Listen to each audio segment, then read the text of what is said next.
Welcome once again to Unstoppable Mindset. Today, our guest is Peter DeHaas, who right now is operating the San Francisco Disability Business Alliance, but there's a whole lot more to Peter than that, and we're going to get into it as we go forward. So, Peter, welcome to Unstoppable Mindset. Thanks for having me, Michael. Well, I really appreciate you being here. And I'm jealous because, as you can tell, San Francisco Diversity Business Alliance, you know where Peter is. We lived in the San Francisco Bay Area in Novato, which is in what's called the North Bay, for 12 years, and miss it greatly. We lived in an area called Belmarine Keys, and we actually had ducks that came up to our back door every day begging for food. So, yeah, it was a lot of fun. When we first were moving in, we had a contractor who had to modify the house for my wife, who uses a wheelchair. And he made the mistake of seeing some of the ducks on the patio and opening the door. He was eating a donut and he gave them a part of the donut. And he said, after that, if he didn't have something for them, they'd go for the throat. So it was a lot of fun. So yeah, we were spoiled. Well, tell me a little bit about your background, yourself, what you did, how you got into school and beyond and all that sort of stuff, if you would.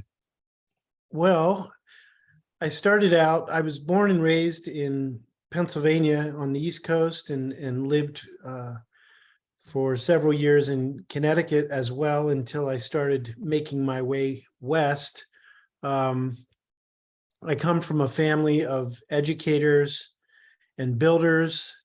So I come by my connection to being in education and advocacy and building bridges, honestly. Two of my sisters are special educators, and that's how I got my start learning the manual alphabet in American Sign Language. And I remained curious from third grade is when I learned the manual alphabet all the way through middle school. I had a dear friend who was deaf. And then fast forward to 1992, I moved to Boulder, Colorado, and started working for a little organization at the time called Developmental Disability Center. Now it's called Imagine. And I was working for their supported employment department called Labor Source, serving individuals who had previously been institutionalized in the state of Colorado and deemed unemployable by the Department of Occupational Rehab there. And we were kind of a renegade organization that built employment services for individuals with intellectual and developmental disabilities proudly in the Boulder County and Broomfield County areas. And that's really where I got my start working in the field and simultaneously started really learning American Sign Language, because I recognized that many of the clients that we served were nonverbal, several were deaf, some were hard of hearing, and many of them utilized sign language as a means to communicate. And I noticed that many of my coworkers tried to utilize signs like more and please and thank you. But then there were just lapses and gaps in communication. And, being that I was earning a whopping $5.50 an hour at the time, I saw a great opportunity to learn ASL, and the organization that I was working for paid for all of my ASL instruction up until the point that I launched into my master's in linguistics at the University of Colorado Boulder, because I really was intrigued by the intersectionality of the deaf community and the language of ASL and how the two were really inseparable, with the goal of teaching at the post-secondary level. And so I graduated with my master's degree, I believe it was in 2009. And then in 2013, I made my westward journey a little further here to San Francisco to support my youngest son, Thelonious, who moved out here in 2010. And my oldest son, Hans, came along with me. And I landed here in San Francisco working for San Francisco Recreation and Parks Inclusion Program, supporting young adults with disabilities, in particular, their ASL intensive program here in the Mission, as well as some of their summer camps. And then soon after that, I was offered a position at San Francisco State University as a lecturer in American Sign Language, which I've taught over 1,000 students there at San Francisco State from such a diverse background of not only focus of study, but most of my students are first generation college participants, and it's really intriguing work. And you may find it hard to believe, but I then got a third position. It takes a lot to live in San Francisco. I got a third position working at Golden Gate University as their coordinator for disability resources and academic accommodations. And over a period of 7 years, I grew that program into kind of a unified program. There were 2 siloed disability resource centers when I got there, one for the law school and one for the non-law programs. And in my 7 years there, I brought the programs together and developed my position into a director's position. And I guess it was the summer of 2019, I started planting the seeds for the SFDBA. And we launched in March of 2020, and I stepped down from my role at Golden Gate University shortly after that. And I still teach at San Francisco State and oversee the SFDBA. And that's where I'm at today. Wow. By the way, to answer a question you asked in an email, we do make transcripts of the podcast, and when the podcast goes up, they will go up as well. Excellent. I'm assuming you're not signing while you're talking, since we can put up videos, but I don't know whether how easy that is to do. I do sign a little bit when I talk, but it's not my preference to try to. It is probably a major challenge, because that's speaking in 2 languages at once. It's doable, but it's, in all fairness, I mean, in a perfect world, I'd have a little ASL interpreter at the bottom of my screen. Do you remember?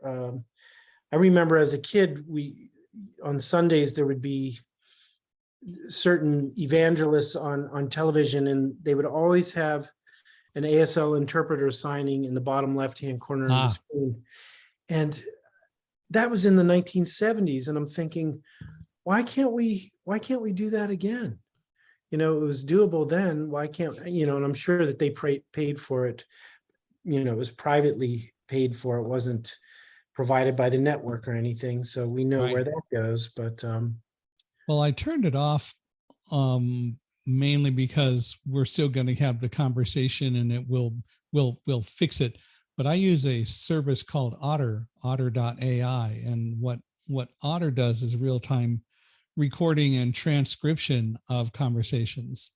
And when it's operating, a person who is in a meeting or whatever with me can read real life transcriptions of what's happening.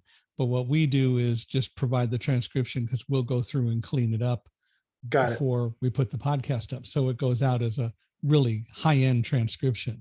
That's excellent. And it should be that way, right? And it makes perfect sense to do that.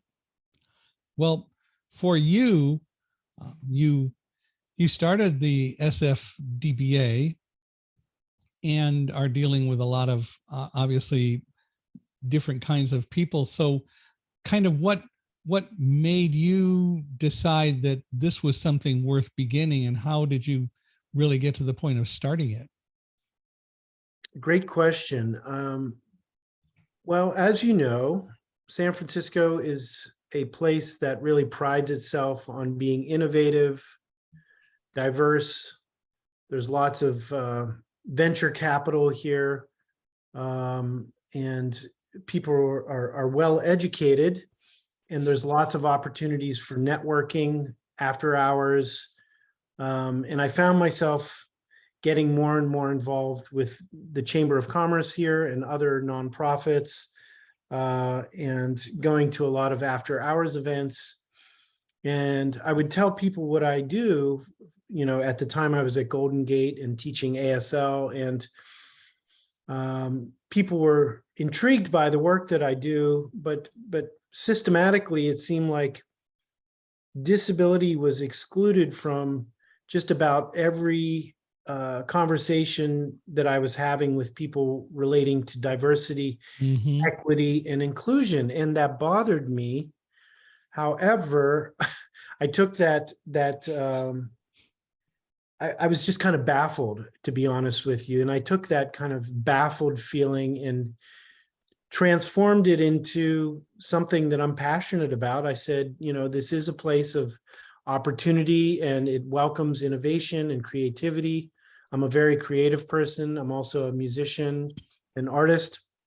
I said, if nobody else is going to represent small business as it relates to individuals with disabilities, well, I'm going to take a try. And I had a lot of support from not only local business leaders, but educators and advocates and even local politicians. So that was really the genesis of the SFDBA in when I started planting seeds in 2019. And by the end of 2019, I had a fiscal sponsor through Social Good Fund, which is a little umbrella organization out of Richmond, California. They do really great work for organizations doing community benefit work, really through the pilot phases. And we had Kaiser Permanente Foundation come on board at the end of 2019. And then we launched in March of 2020, right before everything shut down. Yes, isn't that the way of it? It was very, very fortuitous that, because people were just starting to whisper about maybe you should postpone the event. Maybe you should, and if we had waited, we would have lost that whole audience of over 100 people. They were just starting to put hand sanitizer up in the room, and nobody got sick at the Marriott, from our launch event, fortunately. But we had over 100 people at the Marriott Marquis downtown. So I was just blessed that many people showed up. My event organizer, who I hired, was doing all of that work behind the scenes. I had no idea who was going to show up. I was too focused on the programming for the day and whatnot. And when I looked out into the audience, Michael, I was just astounded at not only entrepreneurs with disabilities and small business owners with disabilities, but like I said, educators, advocates, business leaders, corporations. It really moved me that this was an important venture that I was embarking upon. And rightly so. But you said something that really prompts a question. You mentioned that you noticed that as diverse as San Francisco is and so on, there wasn't a lot of discussion, especially in the business world and in the entrepreneurial world, about disabilities and so on.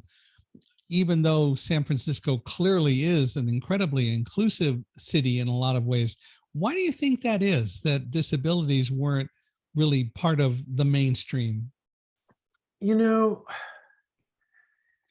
It's an interesting question.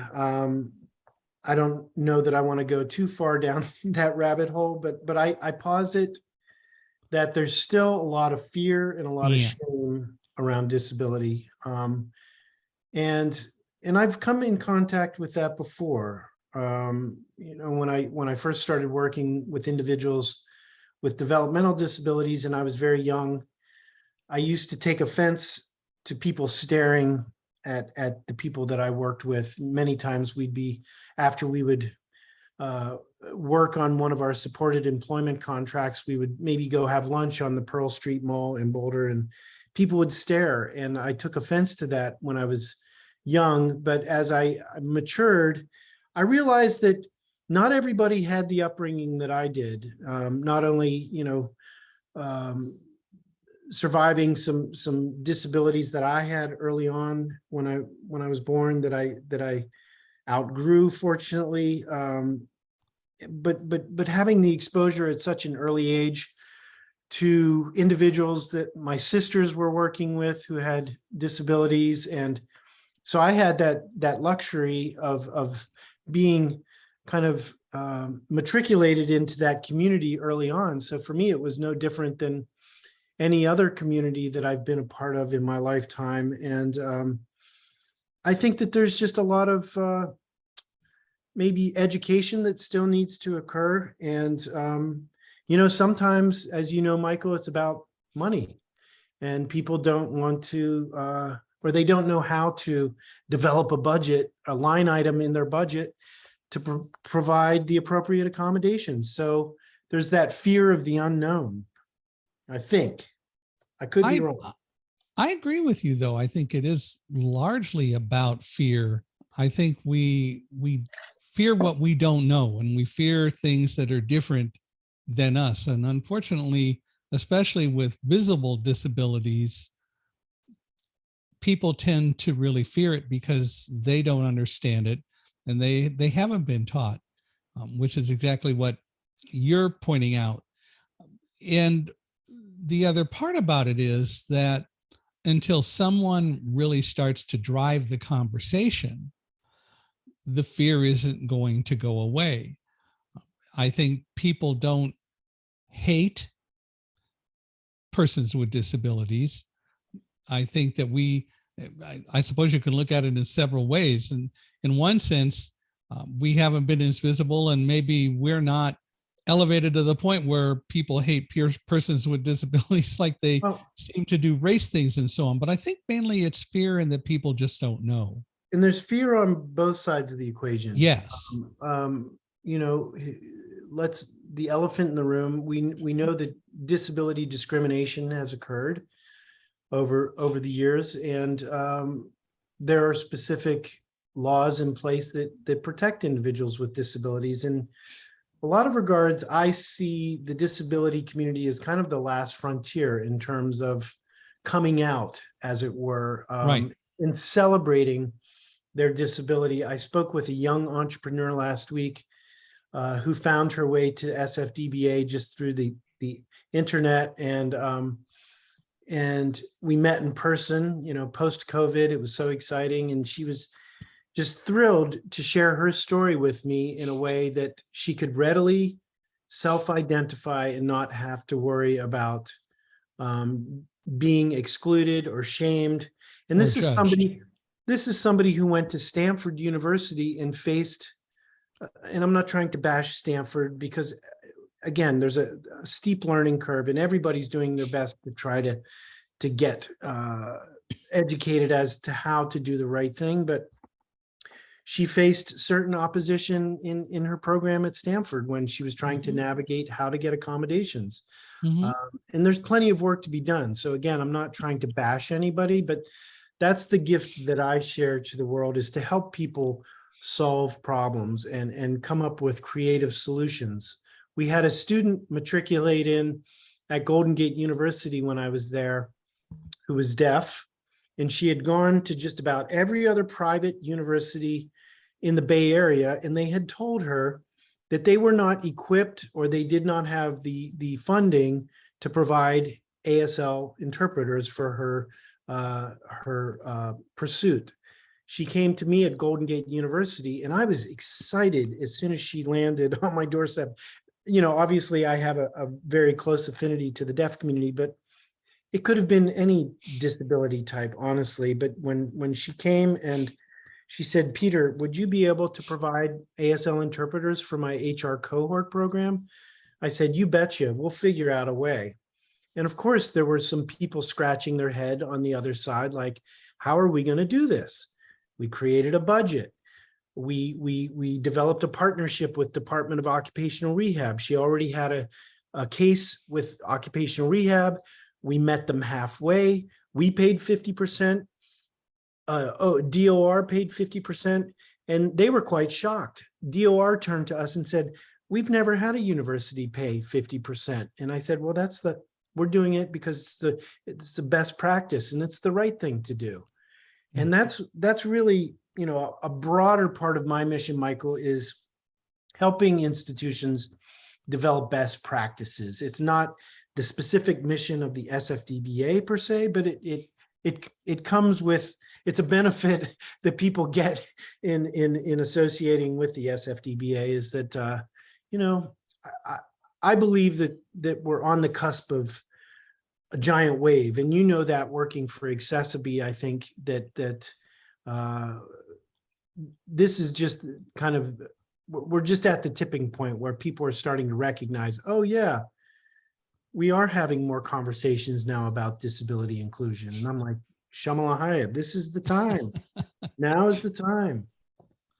Well, and to be real clear, I don't think in any way you're bashing anyone, and no one should interpret it as such when you talk about the fears, when you talk about what organizations haven't done.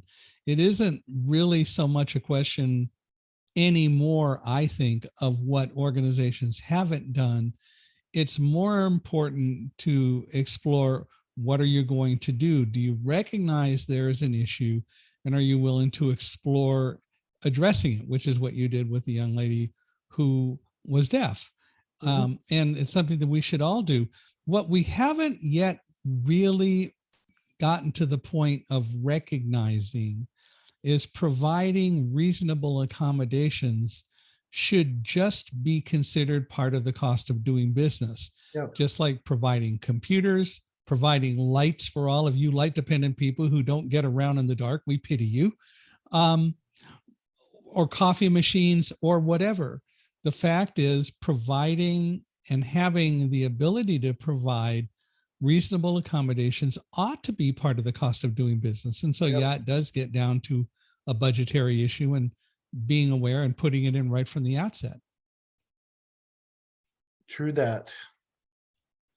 And it is something that we haven't done nearly as much of. And so it really helps to have the conversations like we're having, and I hope people will listen to this and take it to heart as well.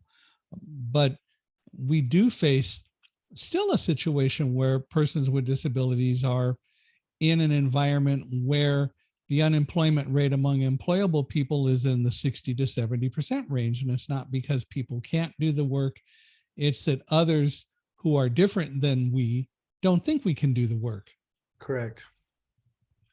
And that's what in some of the early research for SFDBA, Michael, I uncovered a statistic that suggests that individuals with disabilities are starting small businesses at a rate almost double that of individuals who don't have disabilities. And I really attribute that to, one, individuals with disabilities are very creative and they're very resilient, and there's a lot of autonomy in starting your own business. And who doesn't have a side hustle in the Bay Area, or at least one side hustle? Right. And frequently starting a small business can be a pathway to just success in the small business, or it could be a leveraging point to your next gig. So there's a lot of fruitful things, I think, that come out of entrepreneurship.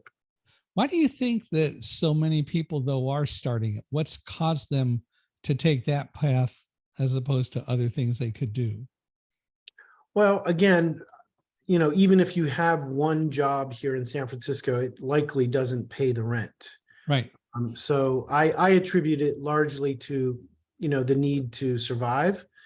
But, several young entrepreneurs that I've spoken to also say that it's out of necessity. because Yeah. they haven't been able to land a job. And some people are still hesitant to even readily self-identify as a result of that. And I think that's an extremely valid point. I remember the first time I was confronted with some of that. I had been working for a company and was let go in June of 1984, at the end of June, mainly because not of doing a good job, but rather the company purchased, a company, it was actually Xerox, purchased the company I was working for because they wanted the technology and not the people. And I happened to be the last person in the sales force for their major flagship product to be let go. So at least I was there a week or two longer than others. And they decided that they just did not want any of us because Xerox just wanted the technology. So I was looking for a job for 6 months. Wow. Couldn't find one. I even had an interview. We were living in Mission Viejo, California at the time. And I continued to look and even got a call from an executive recruiter who said, gee, we see your resume. We really think you're very qualified for the job that we had, which I was. And everything went well until the night before the interview. The recruiter called and said, I was just looking at your resume again, and I see that you do a lot of work with blind people. How come is that? Is there somebody in your family who's blind? And I said, yeah, I am. I didn't mention it before. There was no need to, right? But immediately, oh my God, I don't know whether the recruiter, the company's going to want to talk to you. You're blind. I said, what does that have to do with it? You liked my resume, but you're blind. Does that matter? You didn't know that until 10 minutes ago. I already had the airplane ticket that they sent down. Anyway, the next morning, the interview was canceled. So I never flew up to San Jose to do the interview. And that happens way too often. So eventually I and a couple of other people started a company to sell the new concept of PC-based CAD systems to architects and engineers and so on. And of course, a blind guy selling graphic technology. I was the president of the company, but who had to work the machine? I didn't need to work it. I needed to know how to work it and needed to know all about it to talk intelligently about it. But I'd rather sit an architect down in front of the machine and talk them through making it work rather than me having to work it, because then they're involved with it. So we did that for 4 years, and then I went back into the regular workforce. Wow. But the reality is that it happens today almost as much, but you're right. There are a lot more entrepreneurial opportunities than there used to be. And there are tools to help. So if you're a blind person, for example, and you start your own business, there are tools that can help. Are you familiar with a company called Aira? Aira, I am not. Aira, AIRA, it's what's called a visual interpreter. Aira has people who they hire because they demonstrate an aptitude for describing, and then they give them more advanced training on being able to describe. The idea is that you activate Aira by opening an app, and you call one of their agents. Their agents are hired, trained, and put under extreme non-disclosure and confidentiality restrictions. So literally what happens in Aira stays in Aira. But the point is that blind people who use the service and have things described or deal with tax forms or whatever know that whatever they do won't be divulged because it's all in confidence, which is the way it should be. Well, Aira and some companies, including Quicken, have established a program where if you have your own business, you can get free Aira services, at least at an hour, a half hour at a time, but you can get free service to use their system when you need to interact with something that requires someone to describe it to you, or interact with something that's too visual to use. And there are a lot of those kinds of tools out there that are helping make it more practical for blind people to start their own businesses. And I think that in one way or another, it goes across the board, but you're right. We do it because of necessity. Yep.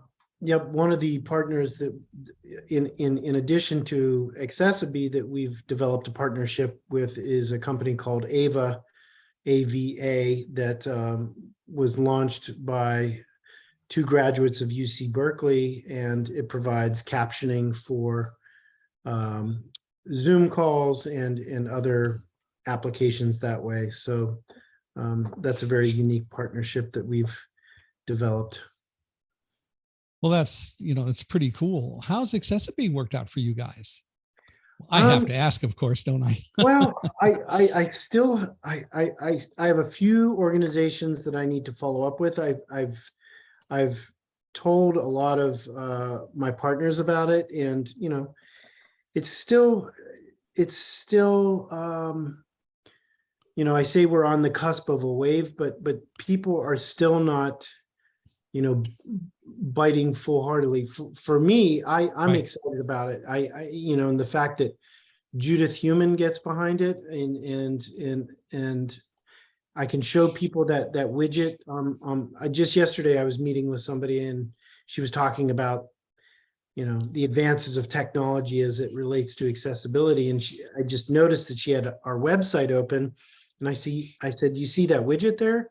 I said, push your finger on it, and she did, and she was like, oh my gosh, so it's a process, but long and short, I haven't, one of my goals is to get other companies on board with accessiBe as well, for a multitude of reasons. Sure. First and foremost, because it's the right thing to do, and there's an opportunity for SFDBA as well if somebody decides to go with the product. Well, the thing about using accessiBe, let's generalize it. The thing about internet and website accessibility is that most people don't know that it even exists, but they also just haven't taken the leap to recognize that they're leaving out an incredible amount of potential business for their own sites, or an incredible amount of interaction. The CDC talks about up to 25% of all people having some sort of disability. And a lot of those people are left out because we can't use websites. And True, when yeah. you have a product like accessiBe that changes that, not only the widget, but then accessiBe has a full service department to help remediate what the widget can't. But the bottom line is that today, if you talk to people with disabilities, they're going to tell you that they are incredibly loyal to companies that have made their websites usable, because then we don't have to go through all the struggle of trying to find an accessible site. It's true. And I'm sure the state of Colorado just is the first state to mandate that all of their state websites need to be fully accessible. Yeah, and I know one of the people who's very much involved in having architected that and gotten the legislature to do it, just like they've been taking sort of the lead in making sure of accessible voting as well. And it makes perfect sense to do. Yep. But it is, well, the Nielsen company did a survey in 2016, and there's actually a report that will talk about how much brand loyalty counts to people with disabilities, and how much more website owners get because of persons with disabilities if they make their stuff accessible. But you also, go ahead. Go ahead. No, go ahead. I lost my train of thought. Go ahead. Okay. Well, so another aspect of all that is that and you said something earlier about starting businesses, blind people or people with disabilities tend to be very creative and so on. The reality is we're forced into that. Mm-hmm. There was a guy, a Dr. Jonathan Lazar, who used to work for Towson University, and I heard him speak at a National Federation of the Blind convention. And he observed that, and this of course was about blind people and internet access. He pointed out that blind people, because we are so used to being left out and work so hard at trying to find accessible sites, we also tend to be more resilient when we can sort of make something work. And it may not be that it's totally accessible, but we figure out as many workarounds as we can to try to be able to interact directly with it. And I think that goes back to what you said. We're forced to be more creative, and it isn't just blind people, it is people across the board with disabilities. Yep, it's true. So it is an issue that we need to clearly address and work on. But I hope that there will be ever increasing conversations about it, because people need to learn that there's nothing to fear. And you're right, they worry about expense, or gee, do we have to buy special insurance for these people or whatever? And they don't recognize the other aspect of it, which is that if you hire a person with a disability and you're fortunate enough to be able to do that, the odds are, and there are studies that are starting to show this, you will have an employee who will be much more loyal and likely to stay with you than most other employees, because we recognize how hard it is to get that job in the first place. Yep. And I'm sure you've experienced that. Yep. Yep. So it is a challenge, and it is something that we need to deal with.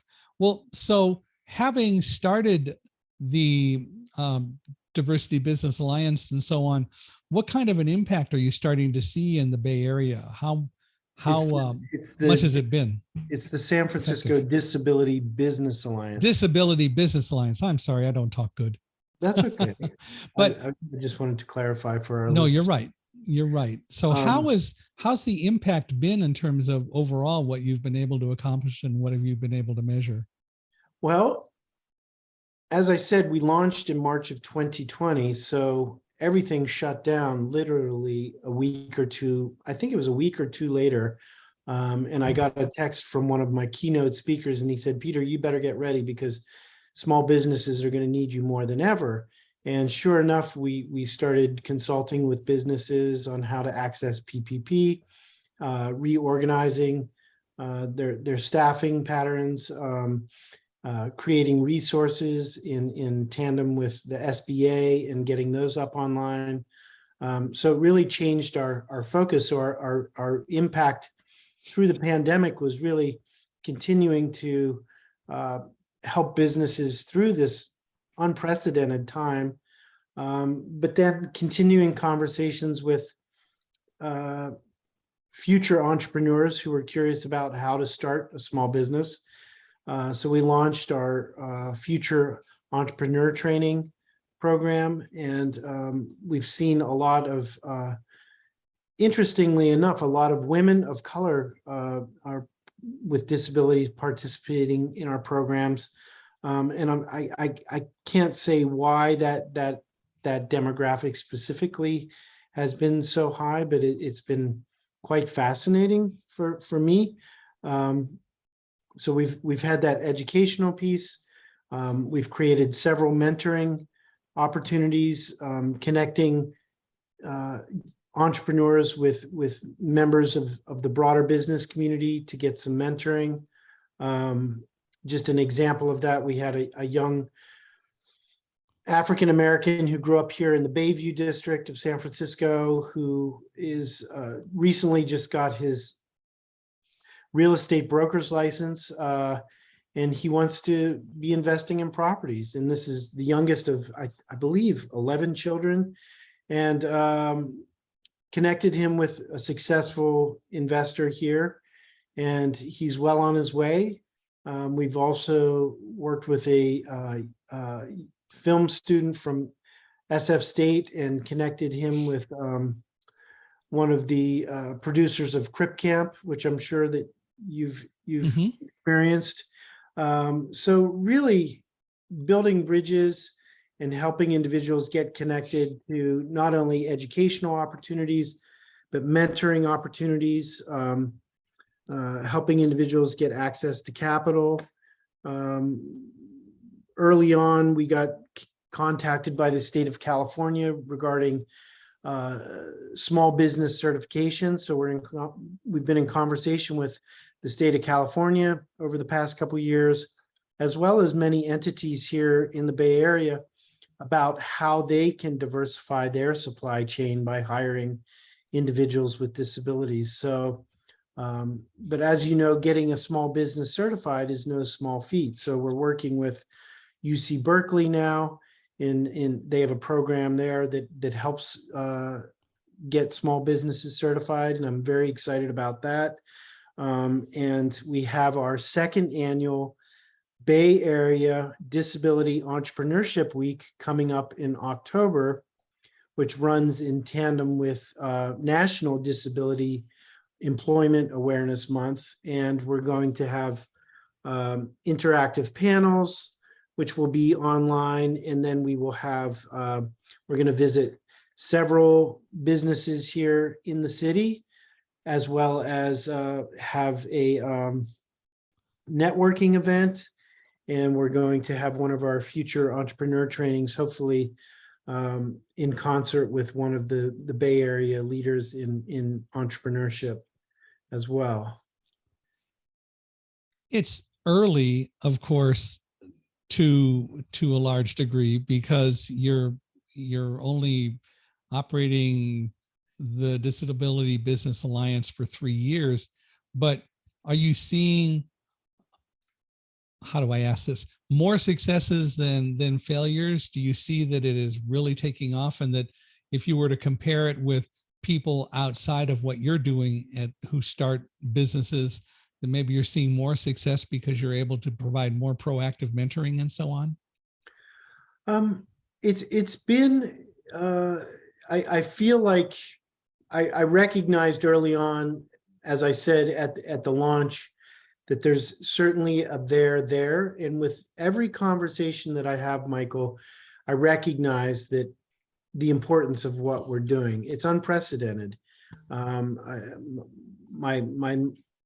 had one of my advisory board members meet with the Department of Rehab here in the city, and I know that there's a bridge to entrepreneurship for individuals with disabilities in terms of getting support through DOR, but it's not very well defined in their website.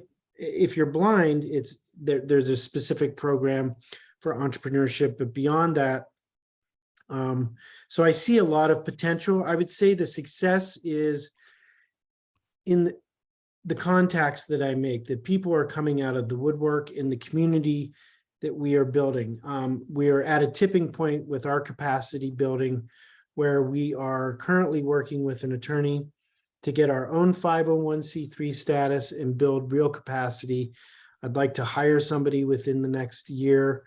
Right now, I'm doing everything with the exception of some assistance from a volunteer that I have, who was my assistant at Golden Gate University previously. I'm doing it all myself, and you know that's sustainable to a point. And I'm very excited about embarking on the venture of getting our own 501c3 status and taking it to the next level. So, as you know, these things take time, and that's one of my greatest mentors several years ago, when I started planting seeds for this, said it's going to take some time. But it's the potential is there, and I would say that there's many more doors opening than being slammed in my face, if that makes any sense. Most people are very excited to talk to me, and there's plenty of work to be done. Well, you're in a great place to do it, of course, as we discussed earlier, because there's a lot more openness to the idea of people who are different and being able to support that. But getting a 501c3 status is going to help a great deal, I would think. Yeah, like I said, I'm very grateful to be operating under Social Good Fund, and it's been very useful through the pilot phases. But it's time for us to, it limits us to go after bigger contracts with the city, the state, or the federal government, or even bigger foundations. So this has been perfect for us, and it's really, my journey as an entrepreneur really mirrors for everybody that I've been working with, what it takes. It's no small feat to really, start a venture, as you know, on your own. And it's really about not only expanding your network, but having lifelines that you can call when you're in a potential crisis mode. So I've enjoyed every step of the journey, and really, as my 91-year-old dad would say, Peter, it's about the people. It's about the people, and every relationship that I build, I really try to nurture along and leverage on that. You know, maybe it's me introducing that person to somebody else, or vice versa. They're introducing me to somebody, but it's fascinating to me about how much of this work is about telling stories and sharing stories. And yeah, I'm very excited about the next year in particular to see the next chapter of the SFDBA. I have to say, me as well. I'm really excited to hear how this is going. And you're right, it is about the people, and your 91-year-old dad is absolutely correct. And it's people on both sides. It's not just the individuals that you serve because they happen to have a disability and you're trying to work with them, but it is also the more substantial or larger population of all the people who could help in that process by providing jobs or mentoring skills or funding or whatever to help bring people out and give them the opportunities to grow that clearly you're looking for. And your passion does make all the difference in that, though. Well, thank you. When people talk about all the dividends and what's my dividend going to be investing in your startup, there's lots of conversations here in the Bay Area, and I proudly say the dividends in investing in the disability community, or hiring somebody with a disability, or giving somebody the opportunity to start a small business with the disability. I'll tell you what the dividends are. There's less reliance on public assistance, and there's more money flowing into our local economies. People with disabilities want to spend their hard-earned money. They don't want to be limited by whatever SSDI pays these days, $900 to $1,200 a month. They don't want to be limited by that. They want to be contributing members of our society. And many people don't know that the disability community is the third largest market in the world. So put that into perspective. If people with disabilities are thriving, everybody's going to be thriving. Sure. And again, one of the dividends is that if you are hiring a person with a disability, you are very, very likely hiring someone who is going to be a lot more loyal to you and wanting to help make you more successful because they know how hard it was to get a job in the first place for them. Right. And we really need to deal with that. As I said, we interviewed on this podcast Kirk Adams, who's the about to retire director, maybe now has retired as the director of the American Foundation for the Blind. He's the one that talked about the fact that there are now an increasing number of studies talking about the whole loyalty and brand issue regarding disabilities, specifically blind people, but it goes across the board, of the fact that if you hire someone, they're going to be very appreciative of that, and they're going to want to do a good job.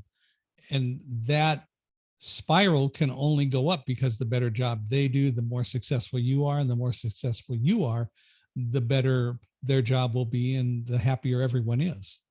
And it's about creating a culture that understands it and embraces it. I'm currently doing some important curriculum development for a biotech company here in the Bay Area as it relates to employees with disabilities. And it's so exciting for me. This is the kind of stuff that excites me, to see companies coming full circle and saying, oh, we really need to put some more thought into this, and not just have a policy in the HR department as it relates to disability accommodations. That's important too, but creating a culture that includes disability in the DEI equation. Right. The inclusion has to start taking hold a lot more than it does. Diversity, generally speaking, as I think you pointed out, has left disabilities out of it. But the fact is you can't do it if you're going to call yourself inclusive, because either Correct. you are or you're not. Correct. And there are a number of us who are of the opinion that we're not going to let you change the definition of inclusion to say, oh, we're inclusive, we just don't do anything with disabilities. Then you're not inclusive. Right. Can't have it both ways. That's right. How can people become involved in and working and helping with the Disability Business Alliance?